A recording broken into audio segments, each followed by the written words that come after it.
আলু দিয়ে নতুন বছরের শিম এভাবে রান্না করে শুটকি দিয়ে খেয়ে দেখেন, মাশাআল্লাহ এত যে মজা। চলেন রেসিপিটা শুরু করি। ফার্স্টে শিম আর আলুগুলো আমি কুটে পরিষ্কার করে নিছি। তারপর একটা পাতিলে আমি তেল গরম হতে দিছি। তারপরে আমি পেঁয়াজ কুচিগুলো দিলাম।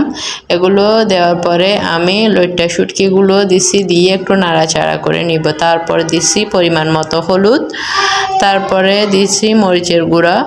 এগুলো দিয়েও ভালো করে আর একটু লবণ দিছি। লবণ দিয়ে ভালো করে নাড়াচাড়া করে নিচ্ছি। তারপরে হালকা একটু পানি দিছি। পানিটা দেওয়ার পর যাতে মরিচটা পুড়ে না যায়। তো তেলটা উপর দিয়ে ভেসে ওঠার পরে আমি এই শিমগুলো আর আলুগুলো সবগুলো ঢেলে দিব। ঢেলে ভালো করে নাড়াচাড়া করে নিচ্ছি। কিছুক্ষণ এটা কষতে দিতে হবে। কষানোর পরে হালকা একটু পানি দিবেন। পানি দিয়ে এটা আরও কিছুক্ষণ সিদ্ধ করে নেবেন।